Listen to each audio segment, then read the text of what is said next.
stand at the polished mahogany podium, my hands gripping the edges so tightly my knuckles turn white. The scent of lilies hangs heavy in the air of St. Mary's Catholic Church, mingling with the musty perfume of old prayer books and candle wax. Every pew holds a familiar face, some streaked with tears, others watching me with naked skepticism.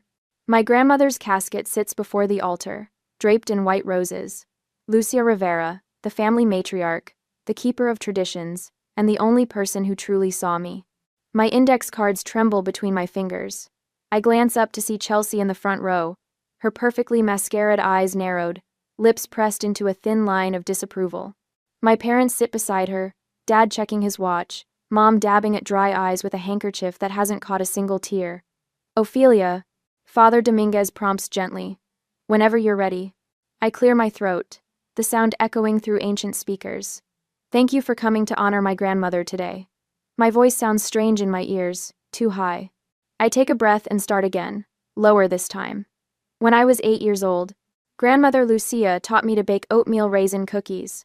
The memory unfolds in my mind, her kitchen warm with afternoon sunlight, the worn wooden spoon in my small hand, her wrinkled fingers guiding mine.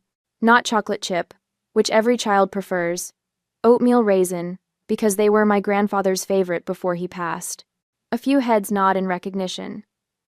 She told me that love isn't always about what tastes sweetest to you. Sometimes it's about remembering what matters to someone else. My voice steadies as I continue. That afternoon, as we measured flour and counted raisins, she taught me more than a recipe. She taught me that the most profound acts of love often happen in ordinary moments. Across the church, Mrs. Perez from 3 doors down dabs her eyes. Even Uncle Robert, who rarely displays emotion, shifts uncomfortably in his seat.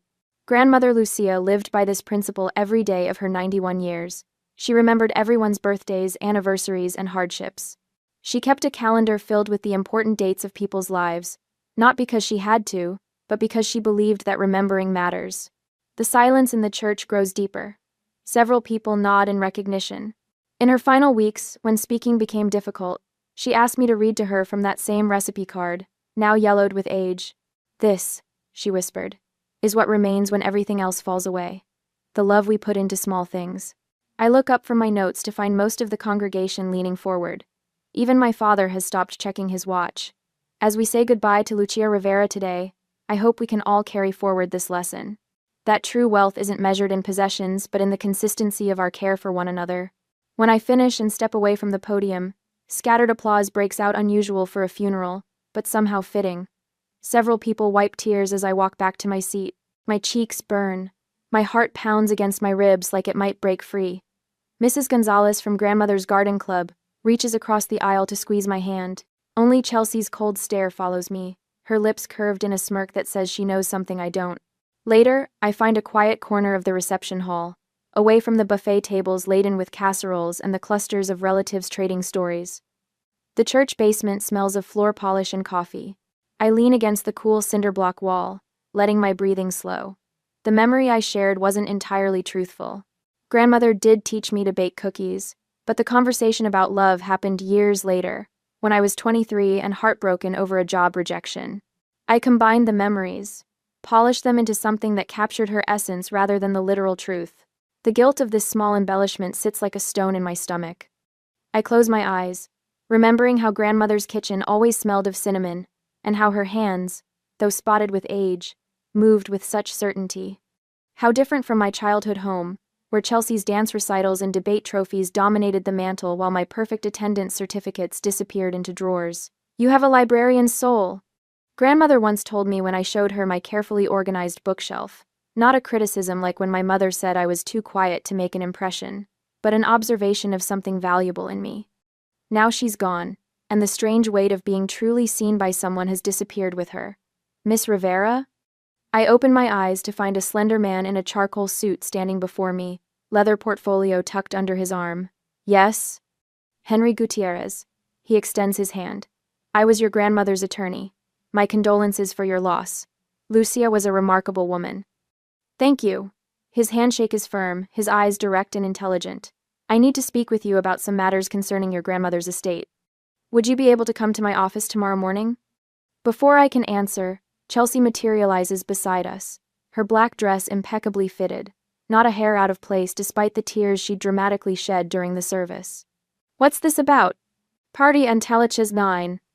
She interrupts, eyes darting between us. "Ophelia? What did he want? Are you hiding something?" I straighten my shoulders. "Mr. Gutierrez is grandmother's attorney. He needs to discuss some paperwork with me." "Why you?" Chelsea's voice rises slightly. "I spent more time with grandmother than anyone. Whatever this is about, I should be included." Mr. Gutierrez clears his throat. "Miss Rivera, Chelsea, is it? I'll be contacting family members as needed for various matters.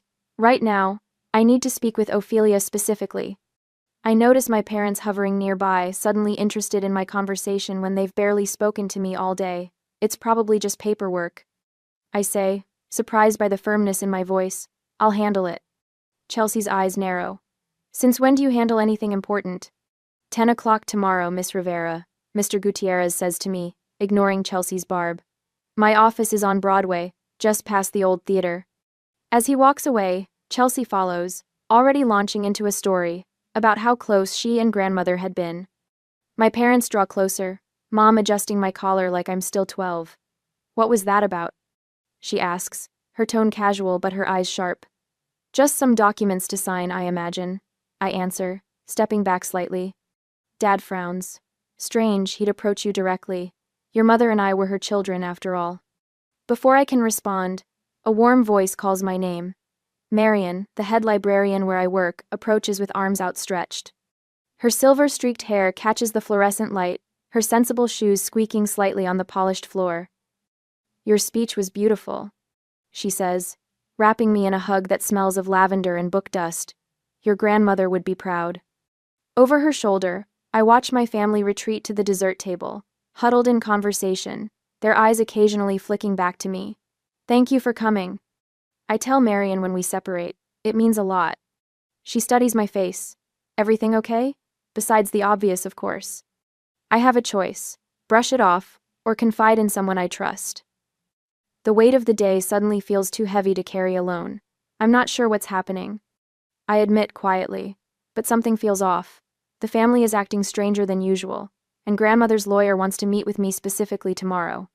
Marion squeezes my hand. "Whatever it is, you can handle it. You've always been stronger than you think." Her confidence warms me, but as I watch Chelsea charm a group of distant cousins across the room, doubt creeps in. What could grandmother's lawyer possibly want with me specifically? What was grandmother planning that would make my family suddenly pay such close attention to the granddaughter they've overlooked for years? I need to find out what grandmother was planning. And why, after a lifetime of being invisible in my own family, I'm suddenly the center of attention. The next day, the law office of Henry Gutierrez occupies the second floor of a restored Victorian on Broadway, just past the old Majestic Theater. The waiting room smells of lemon polish and leather, with dark wood paneling that seems to absorb sound. A grandfather clock in the corner measures time with solemn precision, each tick reverberating through my chest. I smooth my skirt, a simple navy that suddenly feels inadequate, and check my watch. 9:53. I'm early, as usual. The receptionist, a woman with steel gray hair pulled into an elegant French twist, offers me water in a crystal glass. "Mr. Gutierrez will be with you shortly," she says, her voice practiced and smooth. My phone buzzes with a text from Chelsea. "What's happening? We have a right to know." I silence the phone without replying. When Henry emerges from his office, he looks exactly as he did at the funeral: impeccable charcoal suit, confident posture, eyes that miss nothing. "Miss Rivera. Thank you for coming." He gestures toward his office. "Please." His workspace is both impressive and intimidating: bookshelves laden with leather-bound volumes, a desk that could double as a dining table for 8, and windows that flood the room with morning light. He indicates a chair across from his desk, then sits behind it, creating a clear power dynamic between us. "I apologize for the mystery yesterday," he begins, folding his hands. "Your grandmother was very specific about how this process should unfold." "Process?" My voice sounds thin in the cavernous room. Henry opens a folder on his desk. "I've been Lucia Rivera's attorney for 27 years. In that time, I've never met a sharper mind or a more deliberate planner." He extracts a document and slides it across the polished surface. This is your grandmother's will. The most recent version was executed 6 months ago. I look down at the legal document, its dense text swimming before my eyes. Your grandmother left her entire estate to you, Ophelia, $3 million in total assets. The room tilts. That's impossible. I assure you, it's not only possible, it's legally binding. Henry removes his glasses. What I'm about to tell you may be difficult to hear, but Lucia insisted you understand everything. He pulls out another folder, thicker than the first. Your grandmother conducted what she called the final test over the last 5 years of her life. She deliberately tracked every interaction with family members who visited, when they visited, and most importantly, why they visited. He opens the folder to reveal meticulous records in my grandmother's careful handwriting. Dates, names, notes. Chelsea asked for money for a car down payment, I read from one entry. Robert and Elena requested loan for mortgage refinancing. Page after page documents requests my sister's college fund, my parents' retirement plans, vacations, home repairs. Each entry concludes with a dollar amount. These are loan requests? Some were positioned as loans. Most were simply requests for financial assistance. Henry's expression remains neutral. Your grandmother kept records of every phone call, every visit. She noted who came to see her without asking for money. He taps a section where my name appears repeatedly, without dollar amounts attached. Only you. My stomach clenches. I don't understand. Your grandmother underwent thorough neurological and psychological evaluations to establish her competence. He produces medical records. These confirm she was fully capable of making financial decisions. She anticipated the will might be contested. The implications crash over me like a wave. My family only visited when they wanted something. I'm afraid the evidence suggests that pattern, yes. I close my eyes, memories rearranging themselves like puzzle pieces finding new positions. Chelsea's perfect attendance at family dinners coinciding with her request for tuition money. My parents' sudden interest in grandmother's garden when their kitchen needed remodeling. They'll never accept this, I whisper, opening my eyes. They'll fight. Your grandmother expected that response. Henry's voice is matter of fact, neither judgmental nor sympathetic. She prepared accordingly. So. He shows me visitor logs from the nursing home where grandmother spent her final months. My name appears 3 times weekly. My parents and Chelsea show up once a month, usually before or after major expenses. But my parents always said I wasn't attentive enough. I say, my voice sounding distant to my own ears, that Chelsea was the perfect grandchild. People construct narratives that justify their behavior, Henry replies. Your consistent presence, without financial motivation, was precisely what Lucia valued most. The clock on Henry's wall marks 10:30. Half an hour has rewritten my entire understanding of my family. There's more you should know about your family's financial situation.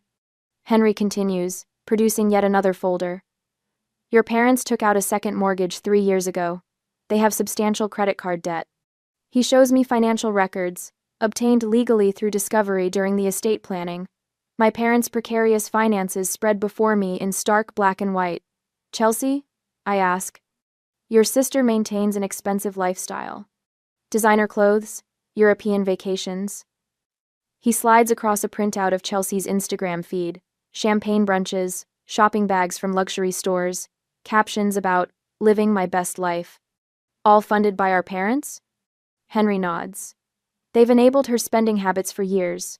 They were counting on this inheritance to solve their financial problems. The realization hits me. They aren't cartoon villains twirling mustaches. They genuinely believed grandmother owed them support. The inheritance wasn't a pleasant surprise but an expected solution to their mounting debts.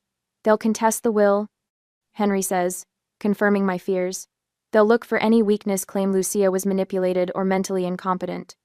Chelsea can be vindictive, I add quietly, remembering childhood scores settled with ruthless precision.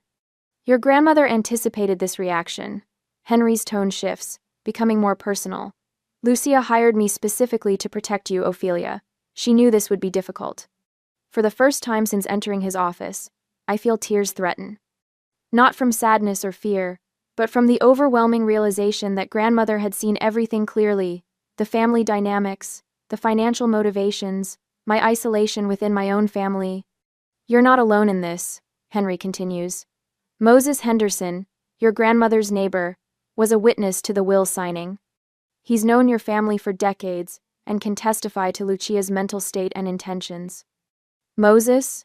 The name conjures an image of the kind elderly man who always waved from his porch when I visited grandmother.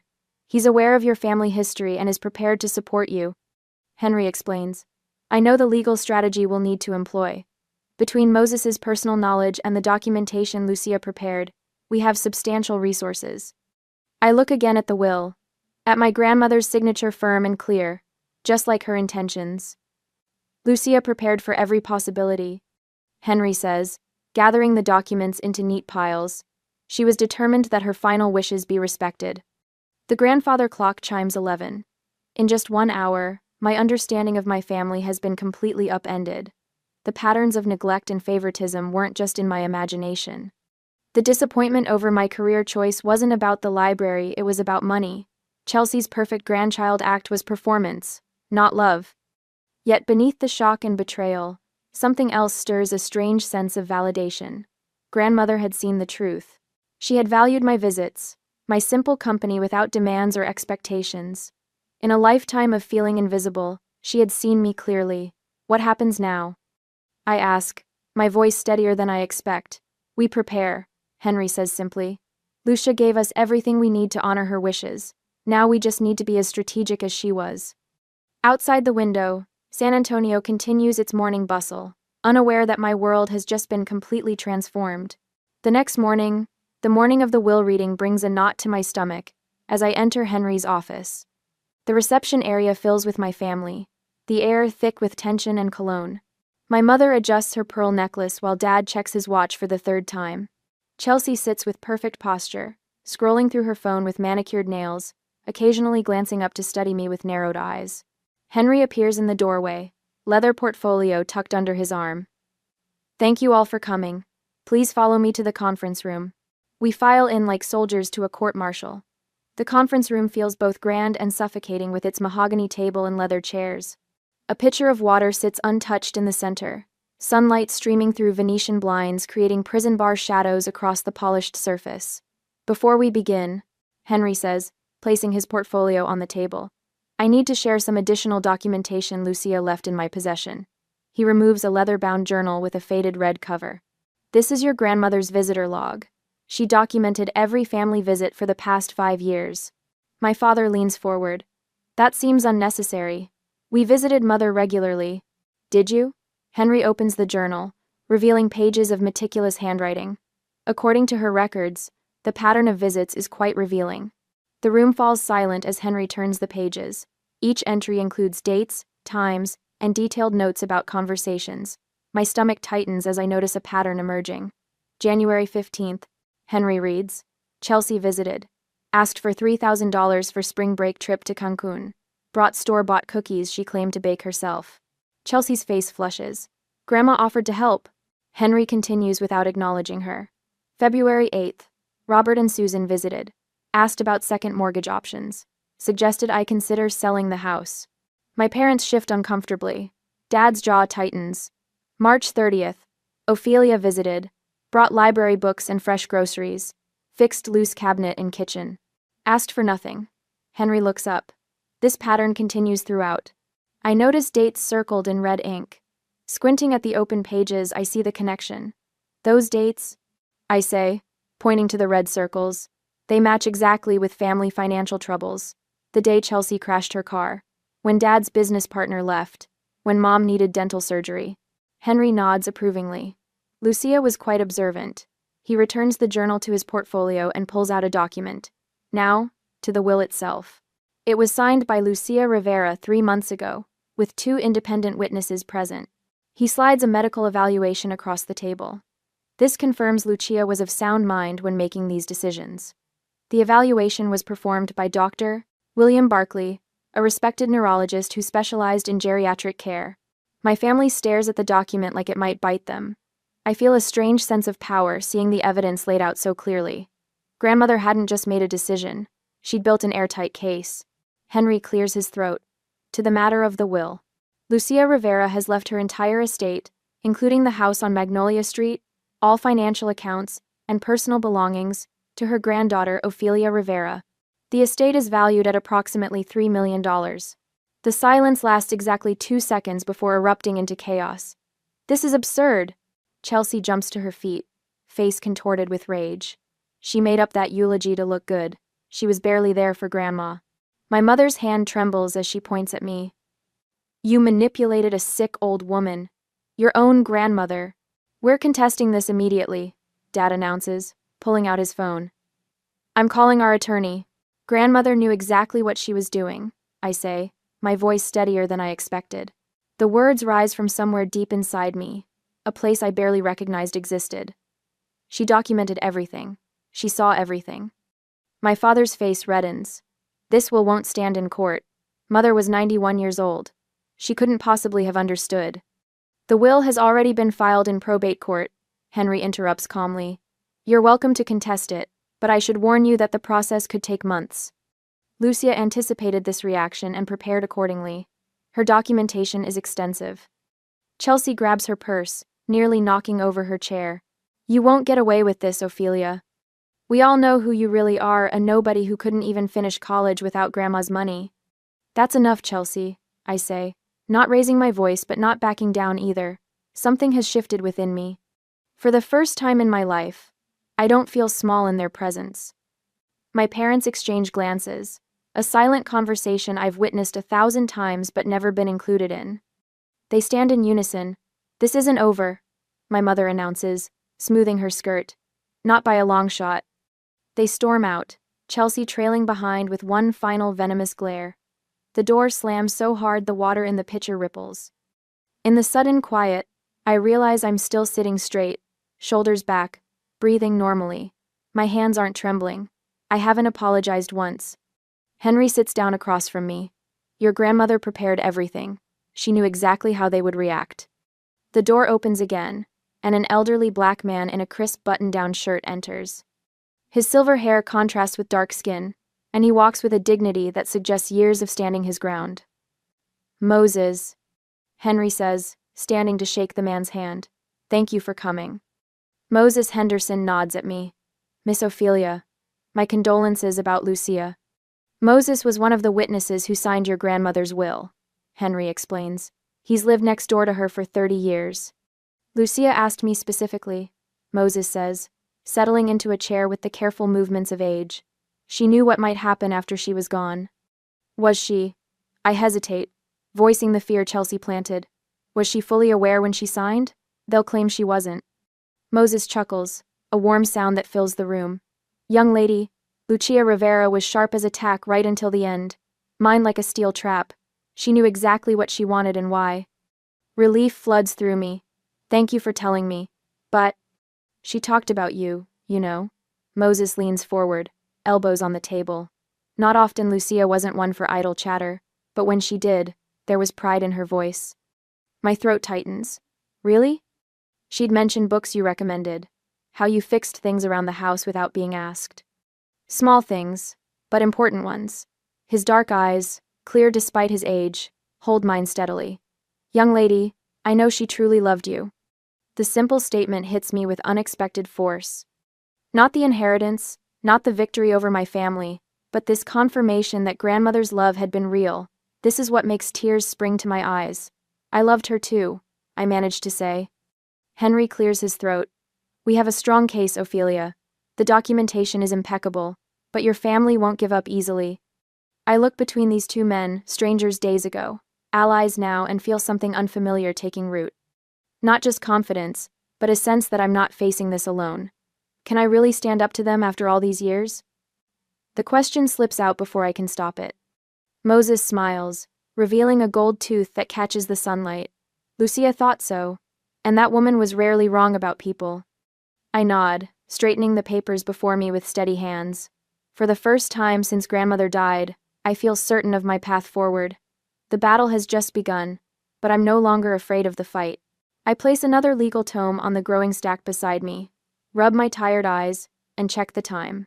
7:43 p.m.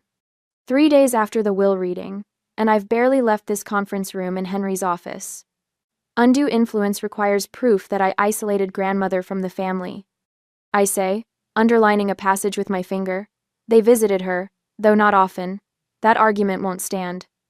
Every teen. I dear offer matter word. Henry nods, his expression carefully neutral as he reviews documents across the polished oak table. His tie is loosened, sleeves rolled to the elbows. Good observation. They'll likely argue diminished capacity instead. But we have Dr. Ramirez's evaluation from just 2 months ago. I tap another folder. Perfect cognitive scores. True, but Chelsea might claim the evaluation was done at your request. I look up sharply. I never asked for an evaluation. I know that. Lucia requested it herself, anticipating this exact situation. Henry removes his glasses, polishing them with a handkerchief. But perception matters in probate court. We need to prepare for every angle of attack. I exhale slowly, setting aside emotions that threaten to bubble up during the will reading. This isn't about feelings anymore, this is strategy. Chess, not checkers. What about the journal? I ask. Powerful evidence, but they'll call it hearsay. Henry replaces his glasses, his expression sharpening. We need additional corroboration. This methodical approach feels foreign to me, the girl who spent her life avoiding confrontation, who rearranged her own needs to accommodate family harmony. Yet here I am, analyzing legal precedents like battle plans. I've been reading about contestation statistics. I tell him, opening another book. Most challenges fail when proper documentation exists. Henry's eyebrow rises slightly. You've been doing homework. I need to understand what we're facing. The words come out firmer than I expect. This isn't just about money, it's about respecting grandmother's wishes. Your grandmother would be impressed. Henry sorts documents into neat piles. Most people in your position would be emotional, reactive. You're thinking like someone who wants to win. Outside, San Antonio traffic hums. The world continues while I transform from overlooked librarian to someone who might actually prevail against her family. Let's assess their potential moves. Henry uncaps a pen. Your parents might claim they expected support in retirement. Chelsea could argue promises were made regarding her graduate school. I open my laptop, pulling up my research notes. I've documented every social media post where Chelsea mentioned grandmother's money. There are 17 references in the past year alone.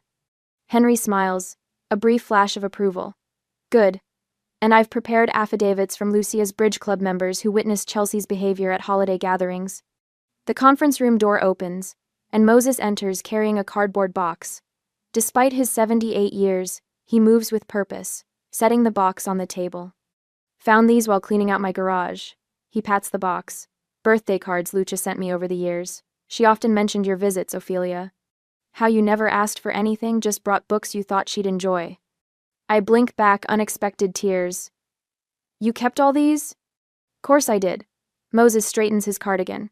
Lucia and I were neighbors for 40 years. We talked almost daily. I heard plenty about your family's financial requests. I think about grandmother's meticulous nature, how she saved every receipt, documented every interaction. The realization dawns that she wasn't just being organized, she was building a case. Henry examines the cards. These strengthen our position. They show Lucia's consistent affection for Ophelia over years, not a sudden decision. Moses nods. Lucia knew what she was doing, leaving everything to you. Said you were the only one who saw her as a person, not a bank account. I pull my library colleague Rachel's research notes from my bag. Rachel helped me compile precedents on similar will contests. She worked in legal documentation before becoming a librarian. As we organize our defenses, I realize we're creating something formidable, a fortress of evidence and testimony that will protect what grandmother intended. Not through emotional appeals, but through systematic preparation. We should document any contact attempts your family makes, Henry advises. Every text, call, or encounter. Classed Henry. The room falls quiet as we work, the only sounds being the shuffle of papers and occasional keyboard clicks. The anxiety that gripped me at the funeral has transformed into something steadier, a calm determination. My phone buzzes. Chelsea. I show Henry the screen before answering and putting it on speaker. Hello? Think you've won? Chelsea's voice fills the room, sharp with venom. Meet me at the library tomorrow. I'll prove you're just a lucky fraud. The line goes dead before I can respond. Henry and Moses exchange glances. They're escalating. Henry says quietly. She cornered me at work last time. I wouldn't give her money for a trip to Cancun, I explain. Created a scene in front of patrons. A spark of anger ignites in my chest. Not the familiar helpless frustration, but something clearer. They're willing to damage my professional reputation over this. We'll document the encounter, Henry assures me. This actually helps our case, demonstrates their pattern of intimidation. I nod, squaring my shoulders. They won't intimidate me into giving up. The words hang in the air, a declaration that surprises even me with its certainty. For the first time, I believe them. The next morning, I arranged the stack of documents Henry prepared into a neat pile on my coffee table. Lists of dates, bank statements, medical reports. Oh, wah. The physical evidence of my grandmother's intentions and my family's manipulations. Moses sits across from me, his weathered hands carefully organizing a timeline of visits to grandmother's house. This should help establish the pattern, he says, tapping a yellow legal pad filled with his meticulous handwriting. Every time your sister visited, it was within 3 days of requesting money. I nod, scanning his notes. She always brought those fancy cupcakes from the bakery on Broadway, the ones grandmother couldn't even eat because of her diabetes. Moses chuckles. But your parents certainly enjoyed them. A knock at the door interrupts us. Marian enters carrying a manila envelope. I got those character references you asked for. She hands me the envelope. 5 colleagues vouched for your integrity without hesitation. Even Director Patterson wrote one. And you know how he feels about personal matters. I take the envelope, warmth spreading through my chest. For years, I believed my worth was measured by my family's approval. Now I discover support from unexpected corners. Thank you. This means more than I can say.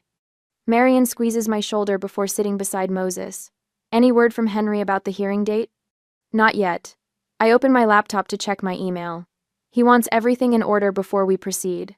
Says we need to be methodical. My phone buzzes with a text from Janice, another librarian. Have you seen Chelsea's Facebook post? Call me. Oh. Cold dread pools in my stomach. I open Facebook on my laptop and find Chelsea's profile. Her latest post sits at the top of her page, with 27 comments already. Some people will do anything for money, even lie at their own grandmother's funeral. My sister manipulated our grandmother with weekly visits while spreading lies about our family. Now she's trying to steal what belongs to all of us. The real Ophelia Rivera never cared about grandmother until there was money involved. Family betrayal. The real truth. Marian gasps, reading over my shoulder. That's outrageous. My hands shake as I scroll through comments. Most are from Chelsea's friends expressing shock and offering support, but several are from community members who attended the funeral. I thought that eulogy seemed rehearsed. Always the quiet ones you have to watch. Such a shame when money tears families apart. Moses leans forward, jaw tight. This is desperate nonsense. Pay it no mind. But I can't ignore it. These are people I see at the grocery store, the library, church. People who watched me grow up. Now they're reading lies about me, forming judgments based on Chelsea's twisted version of events. My phone buzzes again. A text from my father. Split the inheritance equally and this will all go away. Think about what you're doing to this family. Text. The audacity steals my breath. I set my phone face down on the table. Is it worth it? I whisper, more to myself than my companions, standing firm while they destroy my reputation. Moses straightens in his chair. Your grandmother knew this would happen. That's precisely why she documented everything. But what if people believe her? What about my job? The library board reads these posts too. Marian takes my hand. The people who matter know who you are, Ophelia. As for the rest, she shrugs. Truth outlasts gossip. My laptop chimes with an email notification from Henry. The subject line reads, Probate hearing scheduled. 2 weeks. I open it with trembling fingers. Henry confirms the date, adding, all documentation is prepared. I've engaged a reputation management specialist to address the social media situation. Do not respond directly to any posts or contact your family. Forward everything to me. Moses reads the email and nods approvingly. Henry knows what he's doing. Remember, your grandmother chose him specifically. A second email arrives minutes later with a digital copy of grandmother's medical evaluation from 3 months ago, then 2 months ago, completed by 2 separate physicians. The conclusion stands out in bold. The patient demonstrates excellent cognitive function for her age. No signs of impairment or undue influence detected. We have everything we need to prevail, Moses says, his voice steady with quiet confidence. The truth stands firm against lies. I look around my small living room, now transformed into a strategic command center. 3 weeks ago, I was the overlooked granddaughter who visited an elderly woman out of genuine affection. Now I'm preparing for a legal battle against my own family, while defending my character in the court of public opinion. Yet something has shifted inside me. Where panic might have once overwhelmed me, I feel an unfamiliar calm. My family's attacks no longer surprise me. Their desperation confirms what grandmother knew all along, that their affection was conditional, their visits transactional. I close my laptop and straighten the papers once more. 2 weeks, I say. Let's make sure we're ready. For the first time since this began, I feel neither fear nor doubt. Only a quiet determination to honor my grandmother's final wish, after diminution, to recognize my own worth, even when others try to diminish it. 2 days later, Henry's office seems smaller today, the walls closing in as he unfolds a crisp letter bearing the letterhead of Wallace and Thornton, attorneys at law. Morning sunlight streams through Venetian blinds, casting tiger stripes across the document that threatens everything. They've hired Gerald Thornton, Henry says, his usually composed voice tight with concern. He specializes in contesting wills, particularly those with, he adjusts his glasses, questionable circumstances. My throat constricts. What exactly are they claiming? Undue influence. Henry lays the letter flat on his polished mahogany desk. They're alleging you manipulated your grandmother during her final years, using your regular visits to poison her against the family. The accusation hits like a physical blow. My hands curl into fists in my lap. They've requested an emergency probate hearing. Henry continues. Thornton is good, calculated, precise. He's framing this as concern for Lucia's legacy rather than their own financial interests. How can they twist things like this? The words scrape my throat. I never asked grandmother for anything. Precisely why this is so dangerous, Henry says. They're not claiming you extorted her. They're suggesting something more insidious, that you presented yourself as the dutiful granddaughter, while systematically turning her against her own children. I picture Chelsea's perfectly composed face, the mask of concern she must have worn when talking to their new attorney. My father checking his watch, my mother dabbing dry eyes at the funeral. The performance of grief that fooled no one who truly knew Lucia. Look at this. Henry slides over a printed Facebook post. It's from my mother's account, a carefully worded message expressing deep concern for dear Lucia's final wishes and heartbreak over possible manipulation of an elderly woman's trust. My stomach turns. They're making me sound like some kind of predator. And they're being smart about it, Henry says. No obvious greed, no public tantrums, just concerned family members worried about an elderly relative's vulnerable state. He pulls out more documents, screenshots from Chelsea's Instagram showing carefully selected photos of her with grandmother at family gatherings, captions lamenting cherished moments and honoring true intentions. They're rewriting history, I whisper, the truth of it settling cold in my chest. They've already gathered support from certain neighbors. Henry's mouth tightens. The Wilsons next door, the Harveys from across the street. People who saw Chelsea's occasional holiday visits but never witnessed your regular Tuesday afternoons reading to Lucia. The phone on Henry's desk buzzes. His secretary's voice comes through the speaker. Mr. Gutierrez, Judge Ramirez has scheduled the emergency hearing for Thursday at 9 a.m. 3 days, not 2 weeks as previously planned. I breathe when Henry ends the call. Henry stands, straightening his tie. Time to activate everything we've prepared. Within hours, our counteroffensive moves with the precision of a military operation. 3 months of strategic preparation deployed simultaneously. Henry sends comprehensive documentation to the court medical evaluations, proving Lucia's mental acuity, visitor logs from the nursing home, testimonials from staff. Moses arrives at Henry's office by noon, leaning heavily on his cane but with fire in his eyes. Those vultures, he mutters, shaking his head. I've written down every conversation I overheard between Lucia and your parents these past 5 years. Every demand for money, every guilt trip about her responsibilities to fund Chelsea's lifestyle.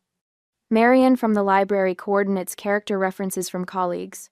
We're addressing the reputation issue head-on, she tells me over speakerphone. 8 letters from community members who've known you for years, testifying to your integrity and character. By afternoon, Henry has arranged for Lucia's primary physician to provide a sworn statement. Dr. Sandoval conducted quarterly cognitive assessments. Henry explains. Your grandmother scored remarkably well, even 2 weeks before her passing. I watch this machinery of defense with quiet amazement. For years, I navigated life avoiding waves, stepping carefully around everyone else's feelings and needs. Now an army mobilizes on my behalf, fighting for what Lucia intended. My phone buzzes with a text from Chelsea. You could stop this if you wanted. Even split. That's all we're asking. I set the phone face down without responding. By evening, we gather in Henry's conference room. Henry, Moses, Marion, and 2 of grandmother's nurses. The wall is covered with documents. A timeline of the family's history with Lucia. My modest apartment couldn't have contained this operation. They'll call character witnesses. Henry explains. Former church members, distant relatives who'll claim Lucia mentioned different plans for her estate. But we have the signed will, I say. We do. Henry nods. But Thornton will argue you exerted undue influence during a period when Lucia was vulnerable. Moses snorts. Vulnerable? That woman could calculate compound interest faster than my smartphone right up until the end. One of the nurses, Betsy, laughs. She beat me at chess the week before she passed. Henry adds, Judge Ramirez will determine if there's sufficient cause to delay probate. If he rules in their favor, the estate could be tied up for years. The stakes crystallize in my mind. This isn't just about money, it's about Lucia's final wishes, her deliberate choice, the truth of our relationship. When I return home that night, Moses insists on walking me to my door despite the pain in his knees. You know, he says as we reach my apartment, Lucia told me once that you reminded her of herself, quiet on the outside, steel on the inside. On Thursday, we show them what that steel looks like. His words stay with me as I spread documents across my kitchen table, reviewing testimony, preparing for cross-examination. The night grows late, but sleep remains distant. I rehearse responses, anticipate accusations. My phone lights up with a text from Henry. Lucia planned for this exact scenario. Trust the preparation. Thursday morning comes too quickly. I dress carefully in a simple navy suit, professional, understated, nothing that suggests wealth or entitlement.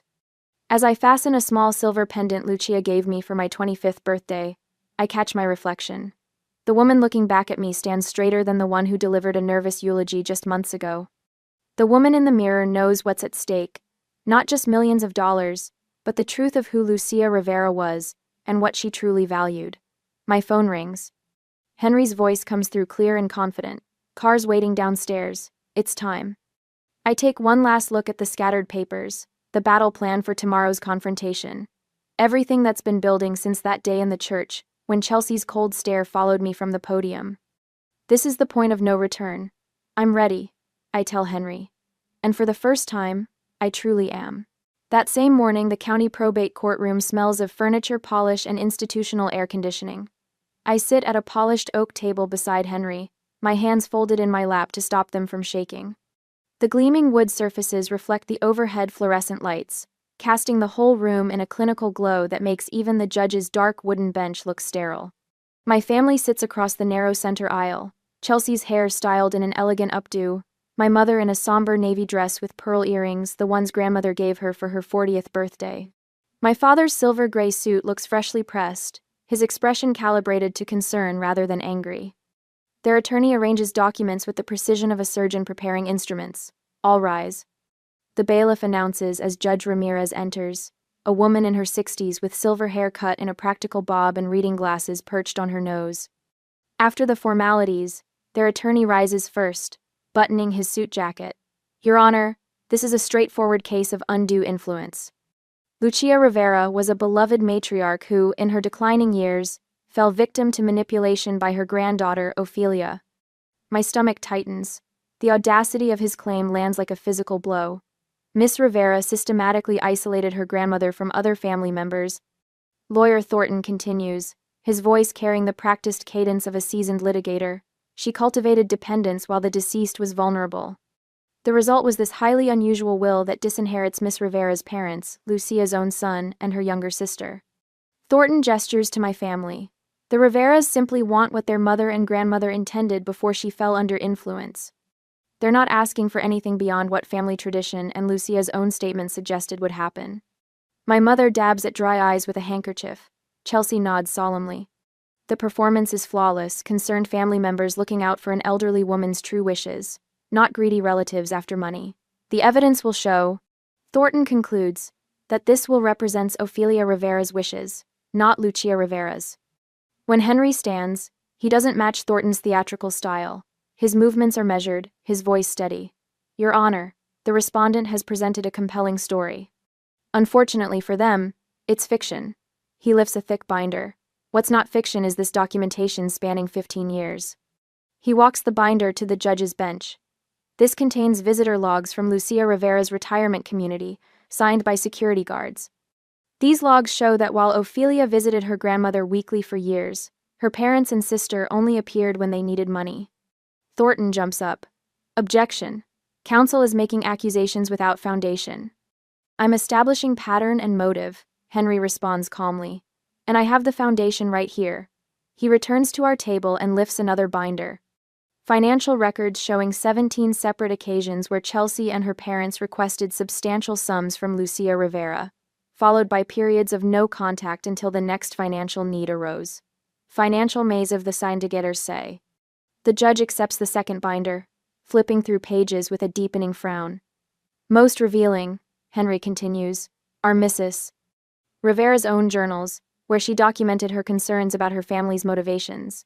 He produces a leather-bound notebook. I'd like to read one entry from September 12th, 3 years ago. My father shifts uncomfortably. Chelsea's perfect composure cracks as she whispers furiously to Porter. Henry reads, Robert called again about the lake house down payment. When I mentioned I'd already helped with Chelsea's tuition this year, he said I owed it to them since I'm sitting on a fortune. Only Ofelia visits without her hand out. Perhaps she's the only one who sees me as more than a bank account. The courtroom falls silent. My first witness is Moses Henderson, his weathered hands gripping his cane as he takes the oath. Moses settles into the witness chair, his eyes clear despite his 87 years. Mr. Henderson, how long did you know Lucia Rivera? Henry asks. 30 years. We were neighbors at Shady Oaks Retirement Village. And did you ever observe Ofelia isolating her grandmother from family? Moses chuckles. Just the opposite. Many times I heard Lucia on the phone asking her son and his family to visit. Ofelia would encourage her to keep trying. And were you present when Lucia decided to change her will? I was. She invited me for coffee that morning, said she had important business and wanted a friend there. Was she of sound mind? Sharp as they come, Moses says, tapping his temple. We'd just finished our weekly chess match, which she won, mind you. She explained exactly why she was making the change. Said it wasn't about punishment, but about rewarding genuine love. Thornton's cross-examination tries to suggest Moses is confused or biased, but the old man remains unflappable, recounting specific dates and conversations with remarkable clarity. My library director Marion follows, testifying to my character and work ethic. Then comes Dr. Ramirez, grandmother's physician, who presents medical evaluations showing Lucia's mental acuity remained exceptional until her final days. By the time we break for lunch, I notice the judge watching my family with increasing skepticism. Their perfectly coordinated, concerned expressions have begun to seem rehearsed rather than genuine. When court resumes, Thornton calls my mother to the stand. Mrs. Rivera, did your mother ever express concerns about Ophelia's influence over her? My mother's voice catches. She became so different in those last years. When we'd visit, she'd seem distant, preoccupied. Sometimes she'd mention things Ofelia had told her about us that simply weren't true. Henry's objection to this hearsay is sustained. The judge instructs my mother to stick to facts, not speculation about what grandmother might have been thinking.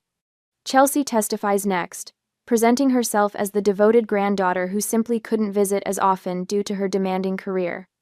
Grandmother always told me I was following in her footsteps, she claims, her voice catching perfectly on cue. We shared a special bond. Henry stands for cross-examination. Miss Rivera, when was the last time you visited your grandmother before she passed away? Chelsea hesitates. I'm not sure of the exact date. Henry consults a document. The visitor logs show it was 4 months before her death, on June 3rd. Do you recall the purpose of that visit? Chelsea shifts uncomfortably. To see her, of course. I'd like to enter Exhibit 14. Henry says, passing a paper to the judge. This is a text message from the defendant to Lucia Rivera sent the day before that visit, asking for $7,000 for a trip to Barcelona. The color drains from Chelsea's face. By late afternoon, Thornton's case had crumbled. What seemed like a coordinated, reasonable challenge now looks like a desperate grab for money by family members who had treated grandmother like an ATM.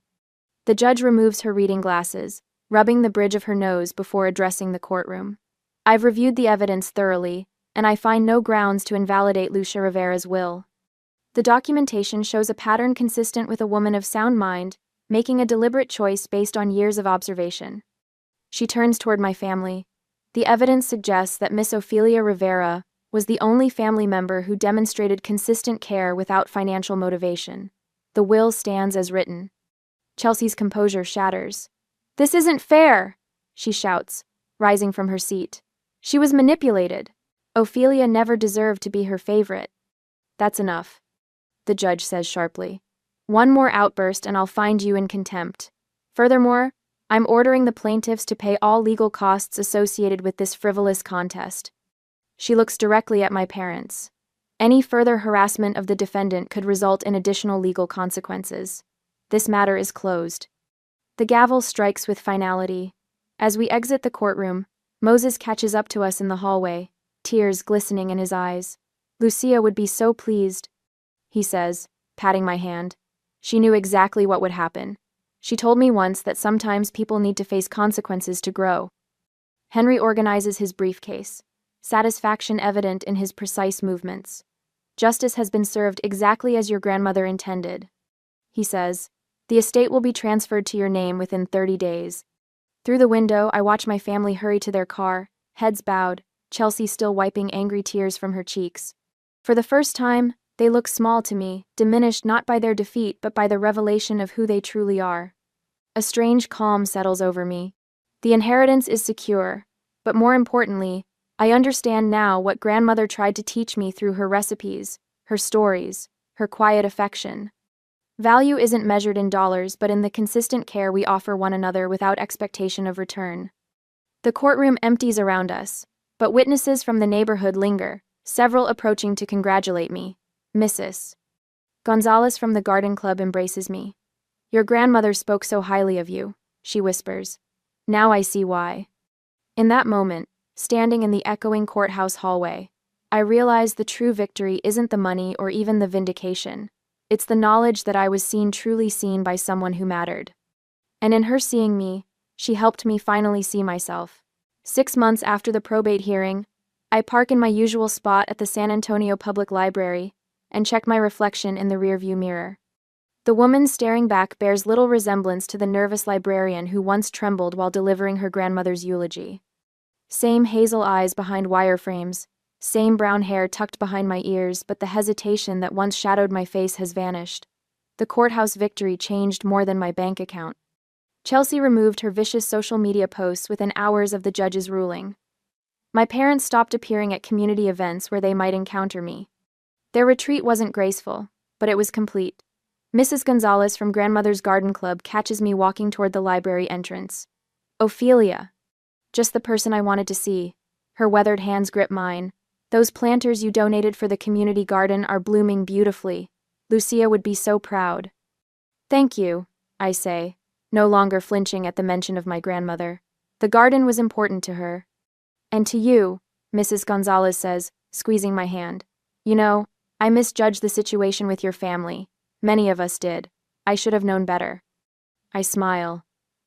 We all did what we thought was right at the time. In my office, I sort through grant applications for the new literacy program. The first thing I did after paying off my student loans was establish a foundation in grandmother's name. The second was purchasing a modest craftsman bungalow 3 blocks from the library. No mansion, no sports car choices that bewildered my colleagues who imagined what they would do with millions. "Morning, boss." Marian pokes her head in, her silver-streaked hair catching the morning light. "Moses is here with more stories." Moses Henderson has become a regular visitor, bringing memories of my grandmother that add richness to the portrait I already carried. Today, he sits across from my desk, his cane propped against the chair. "Your grandmother once told me the best investment she ever made was in people, not stocks," Moses says, his voice warm with memory. Seems you inherited that wisdom along with everything else. I had an excellent teacher, I reply. Henry says the foundation paperwork will be finalized next week. Henry, now my permanent financial advisor, helped me structure the inheritance to secure both my future and grandmother's legacy. His guidance proved invaluable in navigating my new responsibilities. Lucia gave you more than money, Moses observes. She gave you confidence. I see it in the way you walk, the way you speak. No more hiding in corners. The transformation feels both subtle and seismic. Where I once second-guessed every decision, I now trust my instincts. When the board unanimously voted me head librarian last month, I accepted without questioning whether I deserved it. The promotion came with challenges, but I faced them without the familiar companion of doubt. Later that afternoon, I visit the cemetery. Autumn leaves scatter across the grounds as I place fresh white roses on grandmother's grave. Unlike my early visits filled with tears and questions, I now bring updates, sharing news of the Foundation's progress and the community programs we've launched. The Senior Companionship Initiative starts next month. I tell her, adjusting the flowers. Moses agreed to serve as program advisor. He says it's about helping people recognize true kindness. The wind rustles the trees overhead. In this peaceful setting, the bitterness of the court battle feels distant. I no longer dwell on Chelsea's cutting remarks, or my parents' attempts to invalidate the will. Their actions revealed truths I needed to see, painful as they were. Our family contact remains minimal, occasional text messages, a birthday card. But last week, a tentative coffee meeting with my father showed the slightest crack in his pride.